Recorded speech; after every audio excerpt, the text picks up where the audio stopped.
Young Europe की स्थापना किसने किया था? यंग यूरोप की स्थापना किसने किया था? ऑप्शन ए काबूर ने, ऑप्शन बी मेजनी ने, ऑप्शन सी बिस्मार्क ने और ऑप्शन डी गैरिबाल्डी ने। तो हमारा राइट आंसर क्या निकल के आएगा? तो एक का हमारा राइट आंसर निकल के आएगा ऑप्शन नंबर बी अर्थात मेजनी ने। तो यंग यूरोप की स्थापना किसने किया था? मेजनी ने किया था। चलिए क्वेश्चन को आगे बढ़ाते हैं। तो क्वेश्चन नंबर 2 में कह रहे हैं यूनान के स्वतंत्रता संग्राम में किसकी पराजय हुई थी? यूनान के स्वतंत्रता संग्राम में अर्थात कह रहे हैं किसकी हार हुई थी? ऑप्शन ए रूस की, ऑप्शन बी तुर्की की, ऑप्शन सी यूनान की और ऑप्शन डी फ्रांस की। तो हमारा राइट आंसर निकल के क्या आएगा? वो हमारा होगा 2 का राइट हमारा आंसर होगा ऑप्शन नंबर बी अर्थात किसकी हार हुई थी? तुर्की की। यूनान के स्वतंत्रता संग्राम में किसकी पराजय हुई थी? तुर्की की पराजय हुई थी। चलिए क्वेश्चन को आगे बढ़ाते हैं, चलते हैं क्वेश्चन नंबर 3 पे। तो क्वेश्चन नंबर 3 में है गैरिबाल्डी पेशे से क्या थे? गैरिबाल्डी पेशे से क्या थे? ऑप्शन ए हमारा है सिपाही, ऑप्शन बी किसान, ऑप्शन सी जमींदार और ऑप्शन डी नाविक। तो हमारा राइट आंसर क्या होगा? वो हमारा होगा ऑप्शन नंबर डी अर्थात क्या वो थे? नाविक थे। तो गैरिबाल्डी पेशे से क्या थे? वो एक नाविक थे। चलिए क्वेश्चन को आगे बढ़ाते हैं, चलते हैं क्वेश्चन नंबर 4 पे। तो क्वेश्चन नंबर 4 हमारा है काउंट काबूर को विक्टर इमैनुएल ने किस पद पर नियुक्ति किया था? पुनः क्वेश्चन को रिपीट कर रहे हैं। काउंट काबूर को विक्टर इमैनुएल ने किस पद पर नियुक्त किया था? ऑप्शन ए सेनापति, ऑप्शन बी फ्रांस में राजदूत, ऑप्शन सी प्रधानमंत्री और ऑप्शन डी गृह मंत्री। तो 4 का राइट आंसर क्या होगा? 4 का हमारा राइट आंसर होगा ऑप्शन नंबर सी। कौन सी के पद पे थे? वो थे ऑप्शन नंबर सी अर्थात प्रधानमंत्री के। काउंट काबूर को विक्टर इमैनुएल ने प्रधानमंत्री पद पे क्या किया था? नियुक्त किया था। चलिए क्वेश्चन को आगे बढ़ाते हैं, चलते हैं क्वेश्चन नंबर 5 पे। तो क्वेश्चन नंबर 5 हमारा है रक्त एवं लोह की नीति का अवलंबन किसने किया था? क्वेश्चन को हम पुनः रिपीट कर रहे हैं। रक्त एवं लोह की नीति का अवलंबन किसने किया था? ऑप्शन ए मेजनी ने, option B Hitler, option C Bismarck और ऑप्शन डी विलियम फर्स्ट ने। तो हमारा राइट आंसर क्या होगा? हमारा राइट आंसर होगा option number C. Option number C क्या है? बिस्मार्क ने। तो रक्त एवं लोह की नीति का अवलंबन किसने किया था? तो बिस्मार्क ने किया था। चलिए क्वेश्चन को आगे बढ़ाते हैं, चलते हैं क्वेश्चन नंबर 6 पे। तो क्वेश्चन नंबर 6 हमारा क्या है? क्वेश्चन नंबर 6 हमारा है वियना कांग्रेस के द्वारा फ्रांस में किस शासक वंश की पुनः स्थापना की गई थी? क्वेश्चन को पुनः रिपीट कर रहे हैं।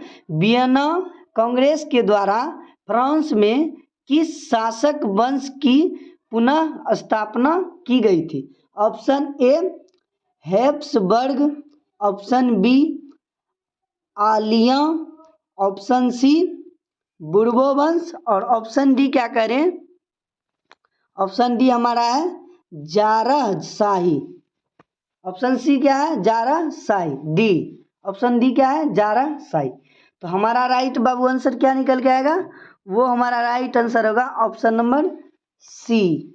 ऑप्शन नंबर सी होगा जो कि हमारा क्या है? बुर्बो वंश है। वियना कांग्रेस के द्वारा फ्रांस में किस शासक वंश की पुनः स्थापना की गई थी? वो थे बुर्बो वंश की। चलिए क्वेश्चन को आगे बढ़ाते हैं, चलते हैं क्वेश्चन नंबर 7 पे। तो क्वेश्चन नंबर 7 हमारा है कि जर्मन राइन राज्य का निर्माण किसने किया था? जर्मन राइन राज्य का निर्माण किसने किया था? ऑप्शन ए लुई 18वां, option b Napoleon Bonaparte, option c Napoleon third और ऑप्शन डी क्या कह रहा है, बिस्मार्क। तो 7 का आंसर हमारा क्या सही होगा, तो 7 का हमारा राइट आंसर होगा ऑप्शन नंबर बी, अर्थात नेपोलियन बोनापार्ट। जर्मन राइन राज्य का निर्माण किसने किया था, नेपोलियन बोनापार्ट ने किया था। चलिए क्वेश्चन को आगे बढ़ाते हैं, चलते हैं क्वेश्चन नंबर 8 पे। तो क्वेश्चन नंबर 8 हमारा है, मारी आन किस देश के राष्ट्रवाद की प्रतीक था। मारी आन किस देश के राष्ट्रवाद की प्रतीक था।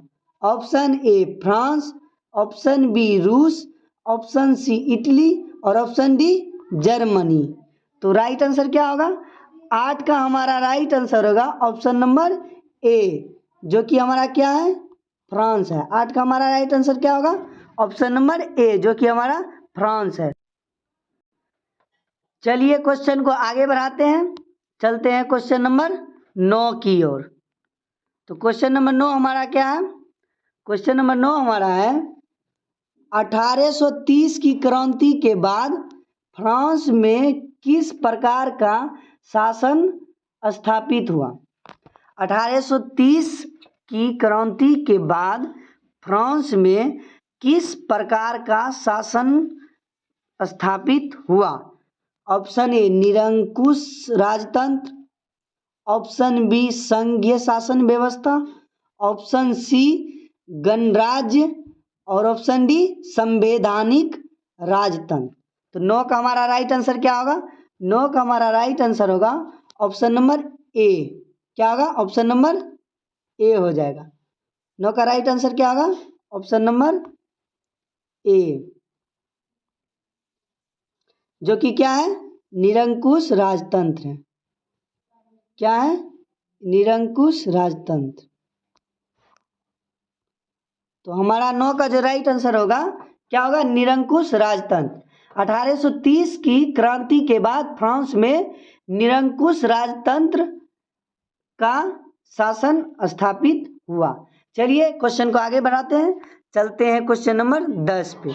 तो क्वेश्चन नंबर 10 हमारा है, एक्ट ऑफ यूनियन किस वर्ष पारित हुआ था। एक्ट ऑफ यूनियन किस वर्ष पारित हुआ था। तो ऑप्शन नंबर ए हमारा है 1688 में, ऑप्शन बी 1707 ईस्वी में, ऑप्शन सी 1788 ईस्वी में और ऑप्शन डी 1807 ईस्वी में। तो 10 का राइट आंसर क्या होगा, 10 का जो राइट आंसर होगा वो होगा हमारा ऑप्शन नंबर ए। क्या होगा, ऑप्शन नंबर ए, अर्थात क्या है ऑप्शन नंबर ए में, वो है 1688। तो एक्ट ऑफ यूनियन 1688 ईस्वी में पारित हुआ था। चलिए क्वेश्चन को आगे बढ़ाते हैं, चलते हैं क्वेश्चन नंबर 11 की ओर। क्वेश्चन नंबर 11 है, सेडाओ के युद्ध में किसकी पराजय हुई थी। बोल रहे हैं सेडाओ के युद्ध में किसकी पराजय हुई थी। ऑप्शन ए पर्सा की, ऑप्शन बी सार्डिनिया की, ऑप्शन सी ऑस्ट्रिया की और ऑप्शन डी नेपुल्स की। तो हमारा 11 का राइट आंसर क्या होगा, 11 का राइट आंसर होगा ऑप्शन नंबर सी, जो कि हमारा क्या है, ऑस्ट्रिया है। तो सेडान के युद्ध में किसकी पराजय हुई थी, ऑस्ट्रिया की पराजय हुई। चलिए जो भी स्टूडेंट्स नए आज जुड़े हुए हैं तो हमारे चैनल को वो सब्सक्राइब करें, और अगर वीडियो अच्छी लगती हो तो आप इस वीडियो को अपने दोस्त के भी पास शेयर करें। चलिए क्वेश्चन को आगे बढ़ाते हैं, चलते हैं क्वेश्चन नंबर 12 की ओर। क्वेश्चन नंबर 12 कह रहे हैं, किस युद्ध के बाद जर्मनी का एकीकरण पूरा हुआ। किस युद्ध के बाद जर्मनी का एकीकरण पूरा हुआ। ऑप्शन ए क्रीमिया का युद्ध, ऑप्शन बी सेडाओ का युद्ध, ऑप्शन सी पर्सा डेनमार्क युद्ध और ऑप्शन डी सीडान का युद्ध। तो हमारा 12 का राइट आंसर क्या होगा, 12 का राइट आंसर होगा ऑप्शन नंबर डी। क्या होगा, ऑप्शन नंबर डी। देखिए बाबू, सीडान का युद्ध के बाद से ही जर्मनी का एकीकरण क्या हुआ था, पूरा हुआ था। सीडान के युद्ध के बाद जर्मनी का एकीकरण का क्या हुआ था, पूरा हुआ था। चलिए क्वेश्चन को आगे बढ़ाते हैं, चलते हैं क्वेश्चन नंबर 13 की ओर। तो क्वेश्चन नंबर 13 हमारा है, नेपोलियन ने जर्मनी में किस संघ की स्थापना की? नेपोलियन ने जर्मनी में किस संघ की स्थापना की?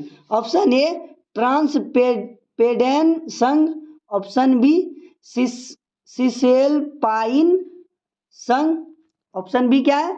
सिसेलपाइन संघ, ऑप्शन सी है राइन संघ और ऑप्शन डी इनमें से किसी की नहीं। तो हमारा तेरे का राइट आंसर क्या होगा? तेरे का राइट आंसर होगा ऑप्शन नंबर सी, अर्थात क्या है? राइन संघ।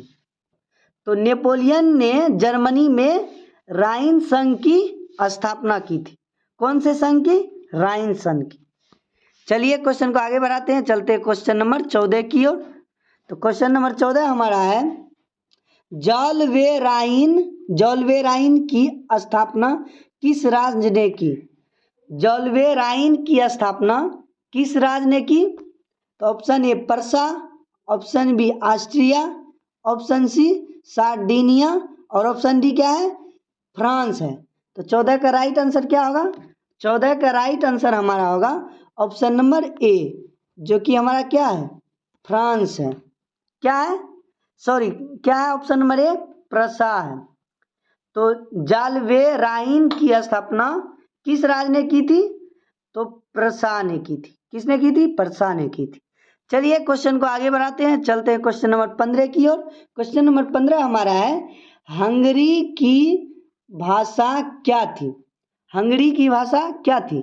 ऑप्शन ए इतालवी, option B Magyar, option C Polish और ऑप्शन डी फ्रेंच। तो 15 का राइट आंसर क्या होगा? 15 का राइट आंसर हमारा होगा ऑप्शन नंबर बी, जो कि हमारा क्या है? मैग्यार है। क्या है? मैग्यार है। तो हंगरी की भाषा क्या थी? मैग्यार थी। हंगरी की भाषा क्या थी? मैग्यार थी। चलिए क्वेश्चन को आगे बढ़ाते हैं, चलते हैं क्वेश्चन नंबर 16 की ओर। तो क्वेश्चन नंबर 16 हमारा है जर्मन राइन राज्य का निर्माण किसने किया था? जर्मन राइन राज्य का निर्माण किसने किया था? ऑप्शन ए लुई 18वां, option b Napoleon Bonaparte, option c Napoleon third और ऑप्शन डी क्या है? बिस्मार्क है। तो हमारा राइट आंसर क्या होगा? 16 का जो हमारा राइट आंसर होगा वो होगा ऑप्शन नंबर बी, जो कि कौन है? नेपोलियन बोनापार्ट जी हैं। तो जर्मन राइन राज्य का निर्माण किसने किया था? नेपोलियन बोनापार्ट ने किया था। चलिए क्वेश्चन को आगे बढ़ाते हैं, चलते हैं क्वेश्चन नंबर 17 की ओर। क्वेश्चन नंबर 17 हमारा है यूरोप में राष्ट्रवाद की पहली स्पष्ट अभिव्यक्ति कब हुई? पुनः क्वेश्चन को रिपीट करें। यूरोप में राष्ट्रवाद की पहली स्पष्ट अभिव्यक्ति कब हुई? ऑप्शन ए 1789 की फ्रांसीसी क्रांति के साथ, ऑप्शन बी है 1830 की फ्रांसीसी क्रांति के बाद, ऑप्शन सी है 1848 की फ्रांसीसी क्रांति के बाद और ऑप्शन डी क्या है? इनमें से कोई नहीं। तो 17 का राइट आंसर क्या होगा? 17 का राइट आंसर होगा हमारा option number A, option number A, जो कि हमारा क्या है बाबू? वो है 1789 की फ्रांसीसी क्रांति के बाद ही क्या हुआ था? यूरोप में राष्ट्रवाद की पहली स्पष्ट अभिव्यक्ति हुई थी। चलिए क्वेश्चन को आगे बढ़ाते हैं, चलते हैं क्वेश्चन नंबर 18 की ओर। क्वेश्चन नंबर 18 हमारा है यूरोप का मरीज किसे कहा जाता? यूरोप का मरीज किसे कहा जाता? प्रसा को, ऑप्शन बी ऑस्ट्रिया को, ऑप्शन सी तुर्की को और ऑप्शन डी किसको?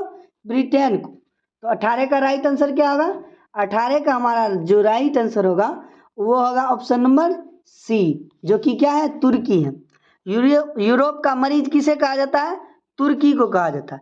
चलिए क्वेश्चन को आगे बढ़ाते हैं, चलते हैं क्वेश्चन नंबर 19 की ओर। क्वेश्चन नंबर 19 हमारा है मेटरनिक का पतन किस वर्ष हुआ? मेटरनिक का पतन किस वर्ष हुआ? ऑप्शन ए मार्च 1848 ईस्वी, ऑप्शन बी अप्रैल 1848 ईस्वी में और ऑप्शन सी मई 1848 ईस्वी में और ऑप्शन डी क्या है? जून 1848 ईस्वी। राइट आंसर क्या होगा 19 का? 19 का जो राइट आंसर हमारा होगा ऑप्शन नंबर सी होगा। क्या होगा? ऑप्शन नंबर सी होगा। मेटरनिक का पतन किस वर्ष हुआ था? तो मेटरनिक का पतन मई 1848 ईस्वी में हुआ था। चलिए क्वेश्चन को आगे बढ़ाते हैं, चलते हैं क्वेश्चन नंबर 20 की ओर। क्वेश्चन नंबर 20 हमारा है, फ्रांस में किस शासक वंश की पुनर्स्थापना वियना कांग्रेस द्वारा की गई थी? क्वेश्चन को पुनः रिपीट करें, फ्रांस में किस शासक वंश की पुनर्स्थापना वियना कांग्रेस द्वारा की गई थी?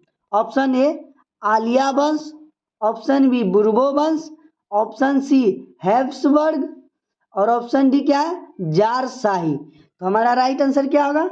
हमारा जो राइट आंसर होगा ऑप्शन नंबर बी होगा। क्या होगा? ऑप्शन नंबर बी होगा, जो कि हमारा क्या है? बुर्बो वंश है।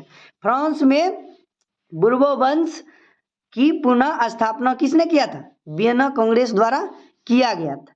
चलिए क्वेश्चन को आगे बढ़ाते हैं, चलते हैं क्वेश्चन नंबर 21 की ओर। और क्वेश्चन नंबर 21 क्या है हमारा? इटली एवं जर्मनी के एकीकरण के विरुद्ध निम्नलिखित में से कौन सा देश था? क्वेश्चन को पुनः रिपीट करें, इटली एवं जर्मनी के एकीकरण के विरुद्ध निम्नलिखित में से कौन सा देश था? कौन सा देश था? यानी ऑप्शन के अकॉर्डिंग पूछ रहे कौन सा देश था, तो वो ऑप्शन नंबर ए कह रहे हैं। ऑप्शन नंबर क्या कह रहे हैं? ए कह रहे हैं परसा। ऑप्शन ए क्या करें? परसा। और ऑप्शन सी क्या करें? बी छूट गया, सॉरी गलती से। चलिए ऑप्शन सी क्या करें? ऑस्ट्रिया। और ऑप्शन डी क्या करें? इंग्लैंड। जो 21 का जो राइट आंसर होगा ऑप्शन नंबर सी होगा, जो कि क्या है? ऑस्ट्रिया है। क्या है? ऑस्ट्रिया है। चलिए क्वेश्चन को आगे बढ़ाते हैं, चलते हैं क्वेश्चन नंबर 22 की ओर। और क्वेश्चन नंबर 22 क्या है हमारा? मेजनी का संबंध किस संगठन से था?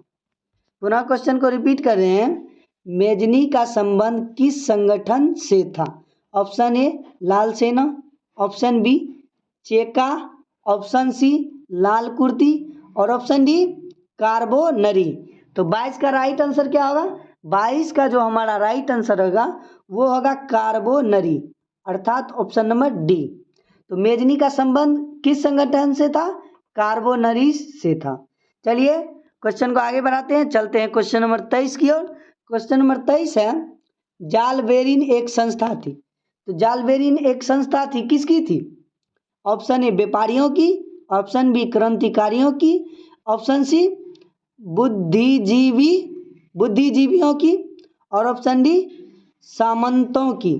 तो पुनः हम क्वेश्चन को रिपीट करें, जालबेरिन एक क्या थी? संस्था थी। जालबेरिन एक संस्था थी, किसकी? व्यापारी की, ऑप्शन बी क्रांतिकारियों की, ऑप्शन सी बुद्धिजीवियों की और ऑप्शन डी सामंतों की। तो हमारा राइट आंसर क्या होगा? 23 का जो हमारा राइट आंसर होगा वो होगा ऑप्शन नंबर ए। क्या होगा? ऑप्शन नंबर ए, जो कि हमारा क्या है? व्यापारियों की। जालबेरिन एक संस्था किसकी थी? व्यापारियों की थी। चलिए क्वेश्चन को आगे बढ़ाते हैं, चलते हैं क्वेश्चन नंबर 24 की ओर। क्वेश्चन नंबर 24 हमारा है, 1829 की एड्रियानोपुल की संधि किस देश के द्वारा हुआ था? यानी कि पुनः हम क्वेश्चन को रिपीट कर रहे हैं कि 1829 की एड्रियानोपुल की संधि किस देश के साथ हुई थी? 1829 की एड्रियानोपुल की संधि किस देश से के साथ हुई थी? Option A Hungary, option B तुर्की, ऑप्शन सी यूनान और ऑप्शन डी क्या है? पोलैंड है। तो हमारा राइट आंसर क्या होगा? 24 का जो राइट आंसर होगा हमारा वो होगा ऑप्शन नंबर बी होगा, जो कि हमारा क्या है? तुर्की है। चलिए 1829 की एड्रियानोपुल की संधि तुर्की देश के साथ हुई थी। अगर हमारे चैनल पे कोई स्टूडेंट अगर नए हैं तो हमारे चैनल को सब्सक्राइब करें, और अगर वीडियो हमारी अच्छी लग रही हो तो अपने दोस्त के भी पास शेयर करें, क्योंकि आने वाले 2024 के एग्जाम में आप सभी के लिए ये सारे के सारे क्वेश्चन मोस्ट VVI ऑब्जेक्टिव है।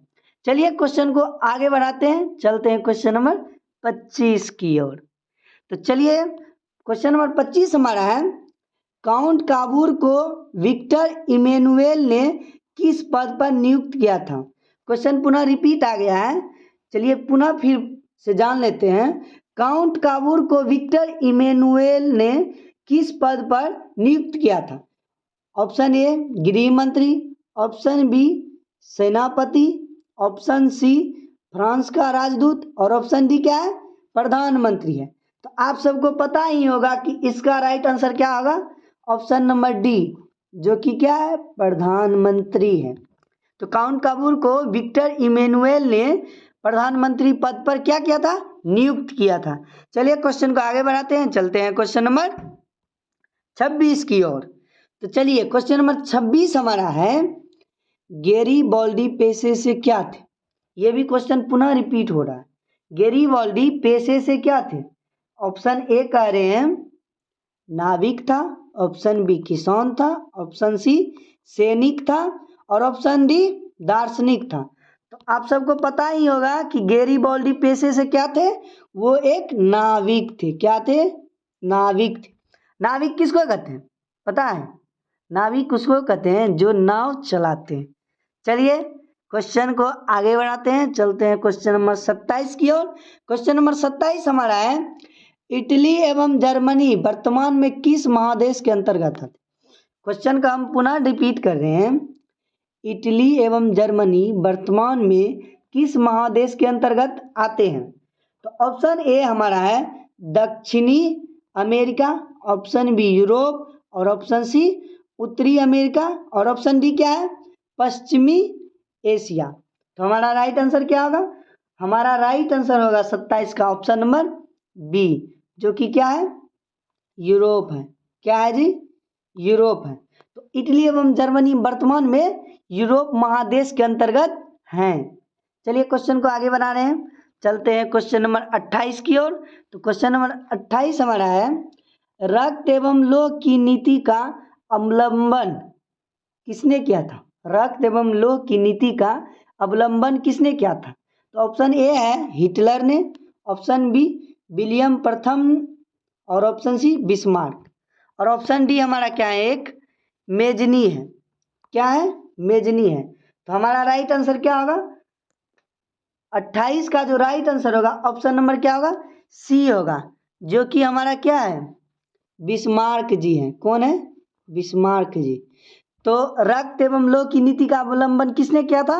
बिस्मार्क ने किया था। चलिए क्वेश्चन को आगे बढ़ाते हैं, चलते हैं क्वेश्चन नंबर 29 की ओर। तो क्वेश्चन नंबर 29 हमारा करें, यूरोप वासियों के लिए किस देश का साहित्य एवं ज्ञान प्रेरणा स्रोत रहा?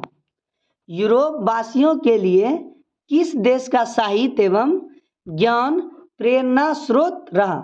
ऑप्शन ए तुर्की, option B England, option C Germany और ऑप्शन डी क्या है? यूनान है। तो 29 का राइट आंसर क्या होगा?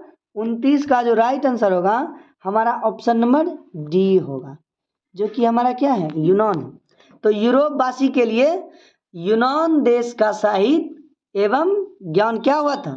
प्रेरणा स्रोत रहा।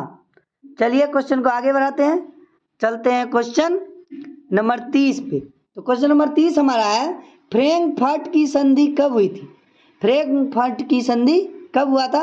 ऑप्शन ए 1871 ईस्वी, ऑप्शन बी 1870, ऑप्शन सी 1866 और ऑप्शन डी क्या है? 1864। तो फ्रैंकफर्ट की संधि कब हुआ था? इसका जो राइट आंसर निकल के आएगा वो होगा ऑप्शन नंबर ए, अर्थात वो क्या होंगे? 1871 ईस्वी। तो फ्रैंकफर्ट की संधि कब हुई थी? वो हुआ था 1871 ईस्वी। क्या हुआ था? 1871 ईस्वी में फ्रैंकफर्ट की संधि हुई थी। चलिए क्वेश्चन को आगे बढ़ाते हैं, चलते हैं क्वेश्चन नंबर 31 की ओर। 31 में है, किस युद्ध के बाद जर्मनी का एकीकरण पूरा हुआ? किस युद्ध के बाद जर्मनी का एकीकरण पूरा हुआ? ऑप्शन ए प्रशा डेनमार्क युद्ध, सीडन का युद्ध, सेडाओ का युद्ध और ऑप्शन डी क्या है? क्रीमिया का युद्ध। तो 31 का जो राइट हमारा आंसर निकल के आएगा वो होगा ऑप्शन नंबर बी, जो कि क्या है? सीडन के युद्ध। तो सीडन युद्ध के बाद जर्मनी का क्या हुआ था? एकीकरण हुआ था। तो सीडान युद्ध के बाद क्या चीज का एकीकरण हुआ था? जर्मनी का। चलिए चलते हैं ऑप्शन नंबर 31 की ओर। ऑप्शन नंबर चलते हैं क्वेश्चन नंबर 32 की ओर। क्वेश्चन नंबर 32 हमारा है, यंग यूरोप की स्थापना किसने की थी? यंग यूरोप की स्थापना किसने की थी? तो ऑप्शन ए है काबूर ने, ऑप्शन बी बिस्मार्क ने, ऑप्शन सी मेजनी ने, और ऑप्शन डी क्या है? गैरीबाल्डी ने। तो 32 का राइट जो आंसर निकल के हमारा आएगा वो होगा ऑप्शन नंबर सी, जो कि कौन है? मेजनी है। यंग यूरोप की स्थापना किसने किया था? मेजनी ने किया था। चलिए क्वेश्चन को आगे बढ़ाते हैं, चलते हैं क्वेश्चन नंबर 33 की ओर। क्वेश्चन नंबर 33 हमारा क्या है कि यंग इटली की स्थापना किसने किया था? यंग इटली की स्थापना किसने किया था? ऑप्शन ए गैरीबाल्डी ने, ऑप्शन बी मेजनी ने, ऑप्शन सी बिस्मार्क ने, और ऑप्शन डी काबूर ने। तो हमारा राइट आंसर क्या होगा? तो 33 का जो राइट आंसर होगा हमारा ऑप्शन नंबर बी होगा, जो कि कौन है? मेजनी है। तो यंग इटली की स्थापना किसने किया था? मेजनी ने किया था। चलिए क्वेश्चन को आगे बढ़ाते हैं, चलते हैं क्वेश्चन नंबर 34 की ओर। तो क्वेश्चन नंबर 34 हमारा है, सीडान का युद्ध कब हुआ था? सीडान का युद्ध कब हुआ था? अर्थात पूछ रहे सीडान का युद्ध कितने ईस्वी में हुआ था? ऑप्शन ए 1867 ईस्वी, ऑप्शन बी 1868 ईस्वी, ऑप्शन सी 1870 ईस्वी, और ऑप्शन डी क्या है? 1871 ईस्वी। तो 34 का राइट आंसर क्या होगा? 34 का जो राइट आंसर होगा वो होगा हमारा ऑप्शन नंबर सी होगा, जो कि क्या है? 1870। तो सीडान का युद्ध कब हुआ था? 1870 ईस्वी में हुआ। चलिए क्वेश्चन को आगे बढ़ाते हैं, चलते हैं क्वेश्चन नंबर 35 की ओर। चलिए क्वेश्चन नंबर 35 हमारा है, सन 1870 में फ्रांस और प्रसा के बीच युद्ध कहाँ हुआ था? सन 1870 ईस्वी में फ्रांस और प्रसा के बीच युद्ध कहाँ हुआ था? Option a Sedan, option b Sadowa, और ऑप्शन सी क्या है? साइडाइन, और ऑप्शन डी क्या है? फ्रैंकफर्ट। तो 35 का राइट आंसर क्या होगा? 35 का जो राइट आंसर हमारा होगा ऑप्शन नंबर ए होगा, जो कि क्या है? सेडान है। तो सन 1870 ईस्वी में फ्रांस और प्रसा के बीच युद्ध कहाँ हुआ था? सेडान में हुआ था। चलिए क्वेश्चन को आगे बढ़ाते हैं, चलते हैं क्वेश्चन नंबर 36 की ओर। क्वेश्चन नंबर 36 हमारा है, वियना सम्मेलन किस वर्ष हुआ था? वियना सम्मेलन किस वर्ष हुआ था? ऑप्शन ए 1815 ईस्वी, ऑप्शन बी 1820 ईस्वी, ऑप्शन सी 1825 ईस्वी, और ऑप्शन डी क्या है? 1830 ईस्वी। तो वियना सम्मेलन किस वर्ष हुआ था? इसका राइट आंसर क्या होगा ऑप्शन नंबर ए, जो कि क्या है? 1815 ईस्वी। वियना सम्मेलन 1815 ईस्वी में हुआ था। चलिए क्वेश्चन को आगे बढ़ाते हैं, चलते हैं क्वेश्चन नंबर 37 की ओर। क्वेश्चन नंबर 37 हमारा है, वियना किस देश की राजधानी है? वियना किस देश की राजधानी है? Option A France, option B England, और ऑप्शन सी ऑस्ट्रिया, और ऑप्शन डी क्या है? रूस है। तो राइट आंसर क्या होगा? 37 का जो राइट आंसर होगा हमारा ऑप्शन नंबर सी होगा, अर्थात क्या है? ऑस्ट्रिया है। तो वियना किस देश की राजधानी है? ऑस्ट्रिया की राजधानी क्या है? वियना है। चलिए वियना किस देश की राजधानी है? ऑस्ट्रिया की। चलिए क्वेश्चन नंबर आगे बढ़ते हैं, चलते हैं क्वेश्चन नंबर 38 की ओर। क्वेश्चन नंबर 38 हमारा है, क्रीमिया का युद्ध किस वर्ष हुआ था? क्रीमिया का युद्ध किस वर्ष हुआ था? क्वेश्चन को पुनः रिपीट कर रहे हैं, क्रीमिया का युद्ध किस वर्ष हुआ? Option A 1854, option B 1855, option C 1856, और ऑप्शन डी क्या है? 1860 ईस्वी। तो हमारा राइट आंसर क्या होगा? 38 का जो राइट आंसर होगा हमारा वो होगा ऑप्शन नंबर ए, जो कि हमारा क्या है? 1854 ईस्वी। तो क्रीमिया का युद्ध किस वर्ष हुआ था? 1854 ईस्वी में हुआ था। स्टूडेंट्स चलिए क्वेश्चन को आगे बढ़ाते हैं, चलते हैं क्वेश्चन नंबर 39 की ओर। तो क्वेश्चन नंबर 39 हमारा है, राष्ट्रवाद की अवधारणा का जन्म किस घटना से माना जाता है? राष्ट्रवाद की अवधारणा का जन्म किस घटना से माना जाता है? ऑप्शन ए पुनर्जागरण, ऑप्शन बी धर्म सुधार आंदोलन, ऑप्शन सी गौरवपूर्ण क्रांति और ऑप्शन डी क्या है? फ्रांस की क्रांति। तो 39 का जो राइट आंसर होगा वो हमारा क्या होंगे बाबू? ऑप्शन नंबर डी, जो कि हमारा क्या है? फ्रांस की क्रांति। तो राष्ट्रवाद की अवधारणा का जन्म फ्रांस की क्रांति घटना से माना जाता है। चलिए क्वेश्चन को आगे बढ़ाते हैं, चलते हैं क्वेश्चन नंबर 40 की ओर। तो क्वेश्चन नंबर 40 हमारा है, नेपोलियन संहिता किस वर्ष लागू की गई? नेपोलियन संहिता किस वर्ष लागू की गई? ऑप्शन ए 1789 में, ऑप्शन बी 1791 में, ऑप्शन सी 1801 में और ऑप्शन डी क्या है? 1804 ईस्वी में। 40 का हमारा राइट आंसर क्या होगा बाबू? वो होगा हमारा ऑप्शन नंबर डी। 40 का राइट आंसर क्या होगा? ऑप्शन नंबर डी, जो कि हमारा क्या है? 1804 ईस्वी। तो सभी स्टूडेंट्स हर एक क्वेश्चन का जवाब कमेंट बॉक्स में देते जाएं, इसी से आपको जो है याददाश्त आपकी तेज होते जाएगी। अगर आप कमेंट में अपना आंसर देते जाएंगे तो उससे ये होगा कि आपका जितना भी सवाल का जवाब है वो रिवीजन होता जाएगा। तो इसीलिए कहा भी गया है कि रिवीजन में ही क्या है बाबू? डिवीजन है। रिवीजन में ही क्या छिपा हुआ होता है? डिवीजन होता है। इसीलिए आप सब जितना रिवीजन करोगे उतना ही आपका जो है अच्छी डिवीजन आएगी। चलिए चलते हैं क्वेश्चन नंबर 41 की ओर। क्वेश्चन नंबर 41 हमारा है, वियना सम्मेलन कांग्रेस यानी कि वियना सम्मेलन का अध्यक्ष कौन था? वियना सम्मेलन का अध्यक्ष कौन था? यानी कि वियना सम्मेलन यानी कांग्रेस के अंतर्गत बोल रहे हैं। वियना सम्मेलन का अध्यक्ष कौन था? Option a Napoleon Bonaparte, option b Louis 18वां, ऑप्शन सी चार्ल्स एल्बर्ट और ऑप्शन डी क्या है? मेटरनिक। तो 41 का राइट आंसर क्या होगा? 41 का जो हमारा राइट आंसर होगा वो होगा ऑप्शन नंबर डी, जो कि कौन है? मेटरनिक जी हैं। कौन है? मेटरनिक जी हैं। चलिए वियना सम्मेलन का अध्यक्ष कौन था? मेटरनिक जी थे। चलिए क्वेश्चन को आगे बढ़ाते हैं, चलते हैं क्वेश्चन नंबर 42 की ओर। क्वेश्चन नंबर 42 हमारा है, मेटरनिक व्यवस्था का उद्देश्य क्या था?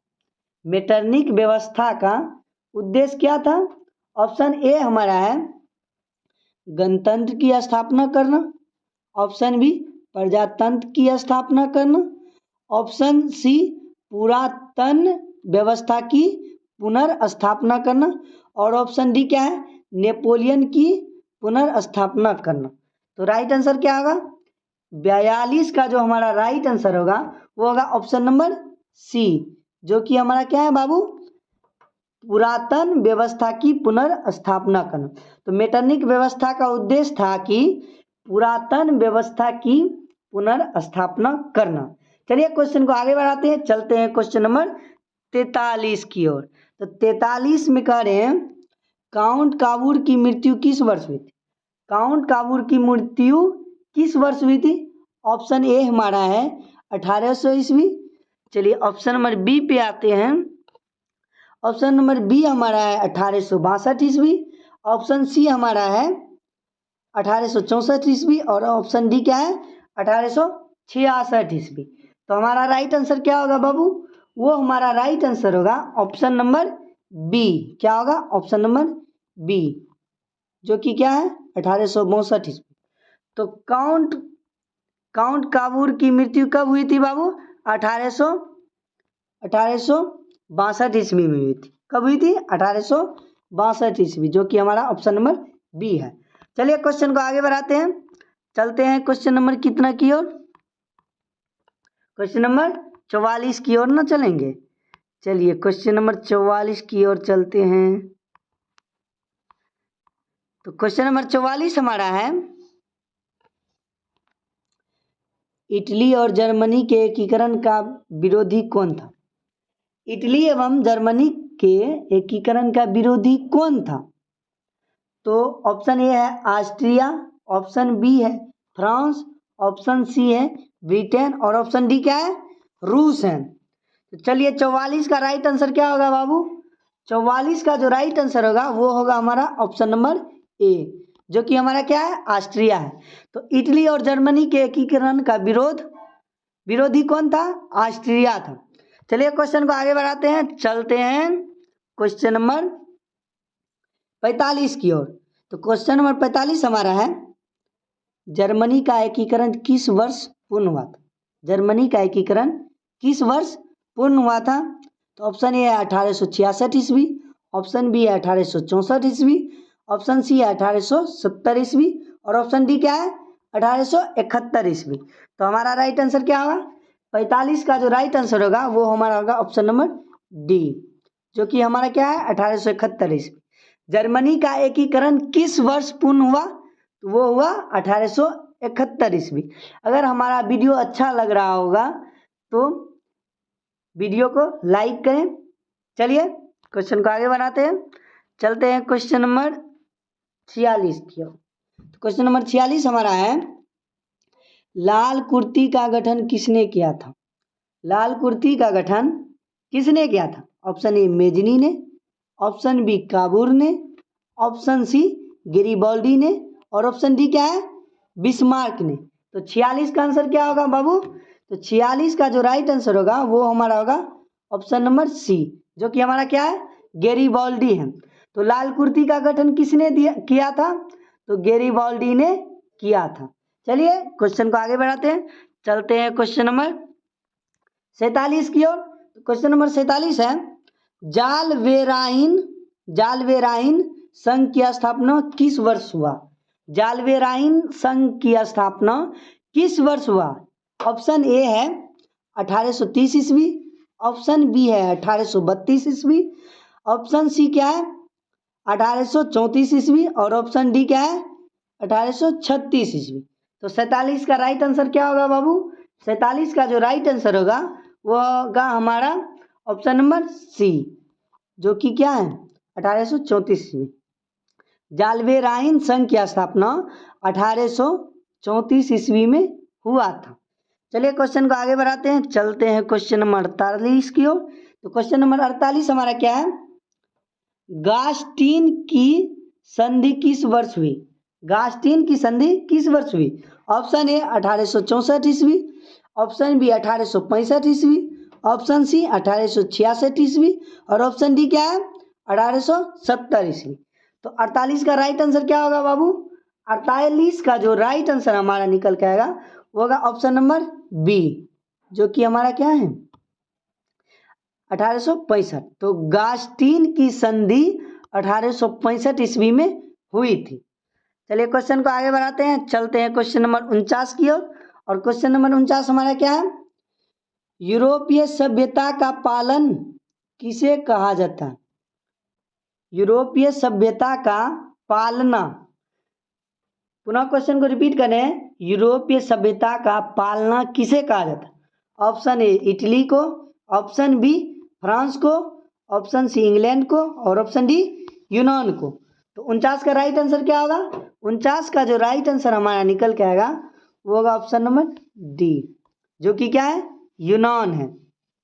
तो यूरोपीय सभ्यता का पालना किसे कहा जाता है, यूनान को कहा जाता है। चलिए क्वेश्चन नंबर आते हैं 50 की ओर।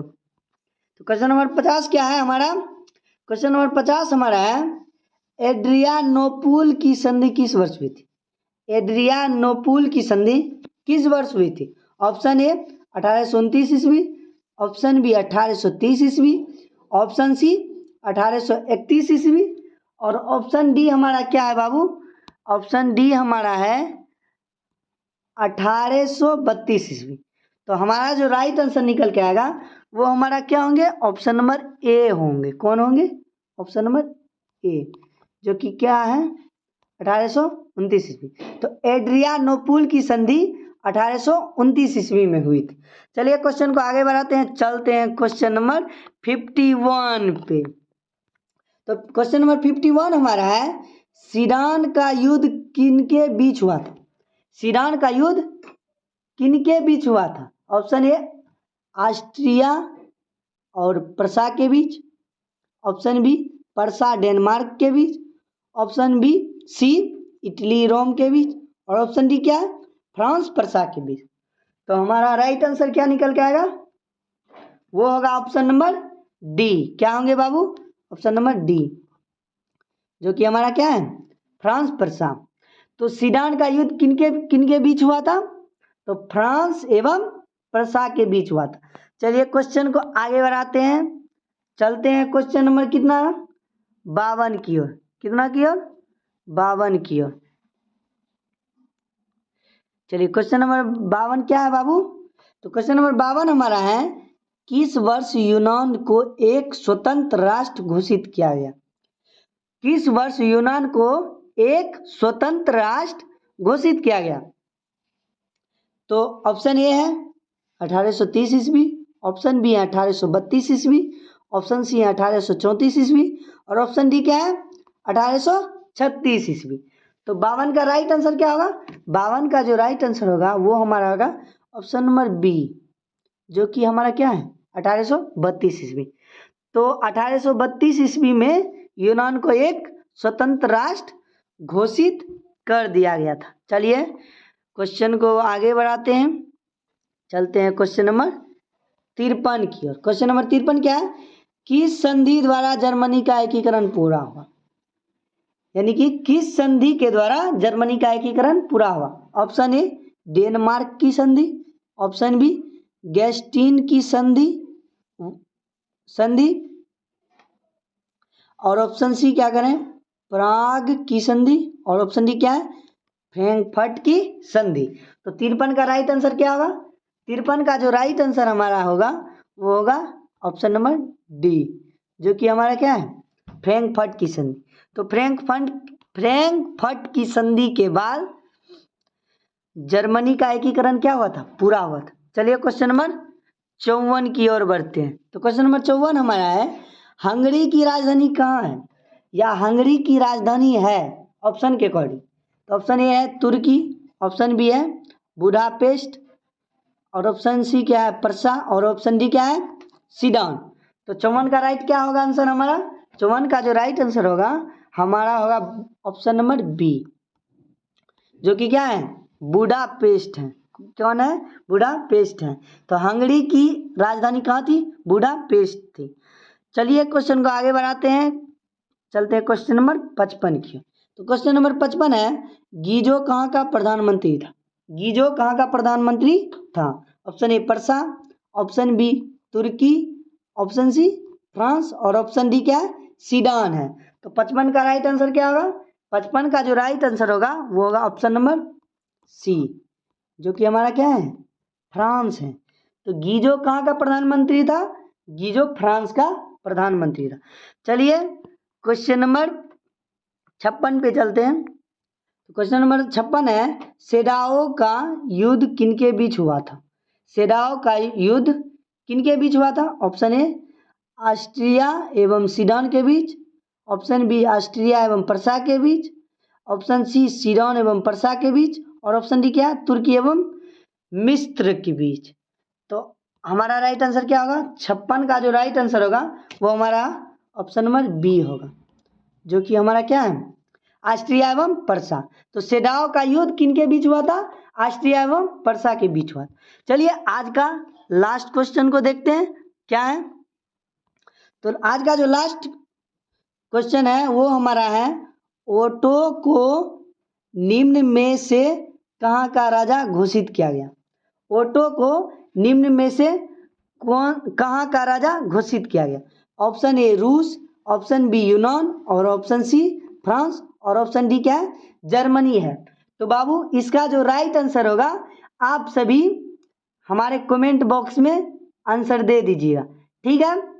चलिए आज का सेशन यहीं पे समाप्त करते हैं, तो मिलेंगे अगले दिन। तो अगर कोई हमारे चैनल पे नए जुड़े हैं तो हमारे चैनल को सब्सक्राइब करें और घंटा का निशान जो है उसको ऑल कर दें। तो चलिए आज का वीडियो यहीं पे समाप्त करते हैं, तब तक के लिए थैंक यू, धन्यवाद, have a nice day, God bless you.